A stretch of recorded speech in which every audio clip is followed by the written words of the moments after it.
আসসালামু আলাইকুম। বানাবো সুজির পিঠা। এই যে দুধ চাল করে নিয়েছি, এর মধ্যে পরিমাণ মতো চিনি দিয়ে দিলাম, একটু তেজপাতা সাদা এলাচ দিয়ে দিলাম। এই যে একটা ডিম ভেঙে নিয়েছি, যেখানে সুজি নিয়েছি ভেজে ওটা রাখার জন্য বাটি নিয়েছি। ডিমের মধ্যে একটু চিনি দিয়ে মিক্স করে নিলাম। এর মধ্যে এখন সুজি দেব, দিয়ে সুন্দর করে মিক্স করে নেব। সুন্দর করে মিক্স করে এই যে এরকম হবে। ডিমের গন্ধ না লাগার জন্য একটু ঘি দিয়ে দিলাম। এই যে দুধ রান্না শেষ, নামিয়ে রেখেছি। এই যে এভাবে সুজির পিঠাগুলো তেলে দিয়ে ভেজে নিচ্ছি।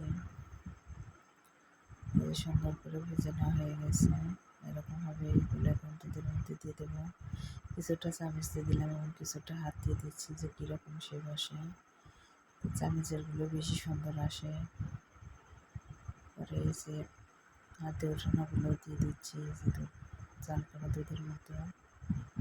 পিঠাটা খেতে অনেক স্বাদ আর অনেক নরম হয়। এই যে কিছুটা এমনি রেখেছি, এইরকমও খাওয়া যায়, আর কিছুটা এই যে দুধে দিয়েছি।